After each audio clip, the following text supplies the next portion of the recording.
बोलिए रामायण मैया की जय। सियावर रामचंद्र जी की जय। पार्वती के वचन सुनकर और उनका प्रेम तथा विश्वास देखकर मुनि हृदय में बड़े प्रसन्न हुए।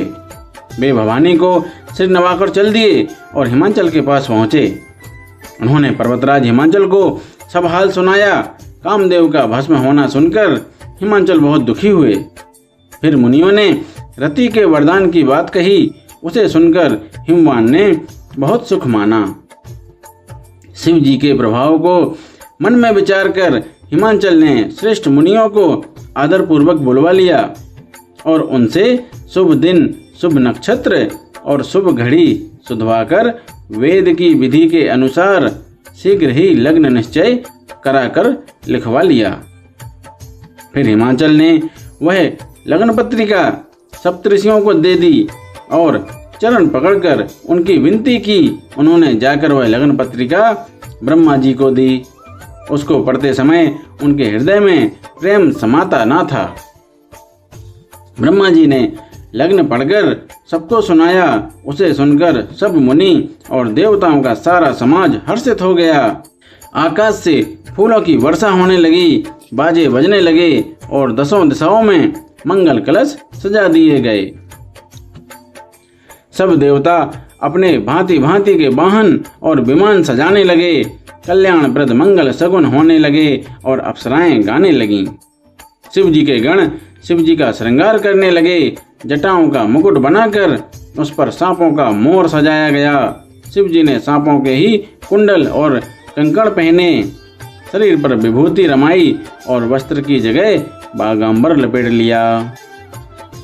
शिव जी के सुंदर मस्तक पर चंद्रमा, सिर पर गंगा जी, 3 नेत्र, सांपों का जनेऊ, गले में विष और छाती पर नरमुंडों की माला थी। इस प्रकार उनका वेश अशुभ होने पर भी वे कल्याण के धाम और कृपालु हैं।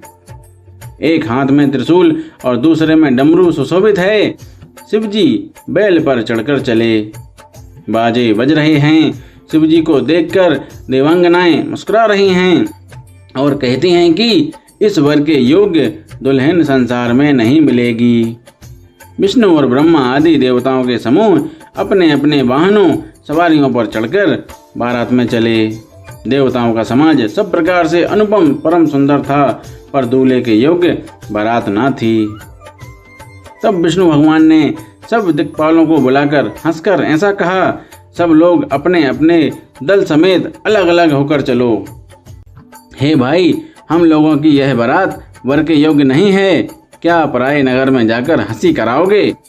विष्णु भगवान की बात सुनकर देवता मुस्कुराए और वे अपनी अपनी सेना सहित अलग हो गए।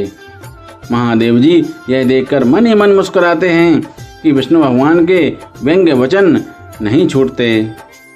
अपने प्यारे विष्णु भगवान के इन अति प्रिय वचनों को सुनकर शिव जी ने भी भृंगी को भेजकर अपने सब गुणों को बुलवा लिया। शिव जी की आज्ञा सुनते ही सब चले आए और उन्होंने स्वामी के चरणों में सिर नवाया।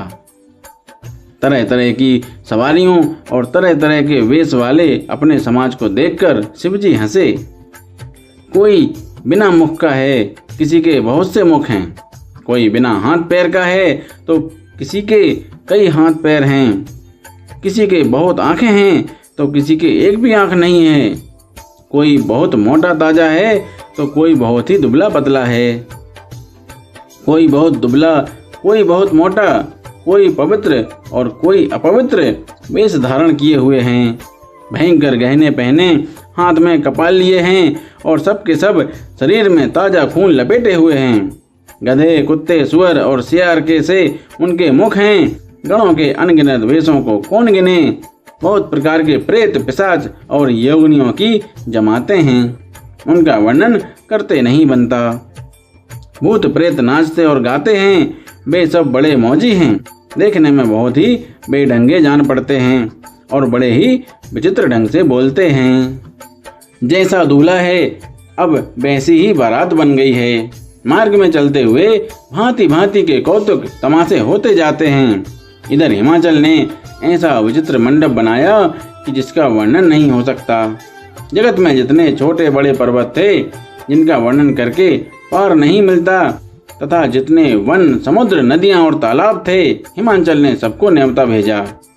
वे सब अपने इच्छानुसार रूप धारण करने वाले सुंदर शरीर धारण कर सुंदरी स्त्रियों और समाजों के साथ हिमांचल के घर गए। सभी स्नेह सहित मंगल गीत गाते हैं। हिमांचल ने पहले ही से बहुत से घर सजवा रखे थे। यथा योग्य उन स्थानों में सब लोग उतर गए। नगर की सुंदर शोभा देखकर ब्रह्मा की रचना चातुरी भी तुच्छ लगती थी। नगर की शोभा देखकर ब्रह्मा की निपुणता सचमुच तुच्छ लगती है। वन, बाग, कुएं, तालाब, सुंदर नदियां सभी सुंदर हैं, उनका वर्णन कौन कर सकता है। घर घर बहुत से मंगल सूचक तोरण और ध्वजा पताकाएं सुशोभित हो रही हैं। वहां के सुंदर और चतुर स्त्री पुरुषों की छवि देखकर मुनियों के भी मन मोहित हो जाते हैं। जिस नगर में स्वयं जगदम्बा ने अवतार लिया, क्या उसका वर्णन हो सकता है। वहाँ रिद्धि सिद्धि, संपत्ति और सुख नित्य नए बढ़ते जाते हैं। बारात को नगर के निकट आई सुनकर नगर में हलचल मच गई, जिससे उसकी शोभा बढ़ गई। आगवानी करने वाले लोग बनाव श्रृंगार करके तथा नाना प्रकार की सवारियों को सजाकर आदर सहित बारात को लेने चले। देवताओं के समाज को देखकर सब मन में प्रसन्न हुए और विष्णु भगवान को देखकर तो बहुत ही सुखी हुए। किंतु जब शिव जी के दल को देखने लगे, तब तो उनके सब वाहन सवारियों के हाथी, घोड़े, रथ के बैल आदि डरकर भाग चले। कुछ बड़ी उम्र के समझदार लोग धीरज धरकर वहां डटे रहे। लड़के तो सब अपने प्राण लेकर भागे। घर पहुंचने पर जब माता पिता पूछते हैं, तब वे भय से कांपते हुए शरीर से ऐसा वचन कहते हैं, क्या कहें, कोई बात कही नहीं जाती। यह बारात है या यमराज की सेना। दूल्हा पागल है और बैल पर सवार है। सांप, कपाल और राखी उसके गहने हैं। दूल्हे के शरीर पर राख लगी है, सांप और कपाल के गहने हैं। वह नंगा, जटाधारी और भयंकर है। उसके साथ भयानक मुख वाले भूत, प्रेत, पिशाच, योगिनियां और राक्षस हैं। जो बारात को देखकर जीता बचेगा, सचमुच उसके बड़े ही पुण्य हैं। और वही पार्वती का विवाह देखेगा। लड़कों ने घर घर यही बात कही। महेश्वर शिवजी का समाज समझकर सब लड़कों के माता पिता मुस्कुराते हैं। उन्होंने बहुत तरह से लड़कों को समझाया कि निडर हो जाओ, डर की कोई बात नहीं है। बोलिए सियावर रामचंद्र जी की जय। रामायण मैया की जय।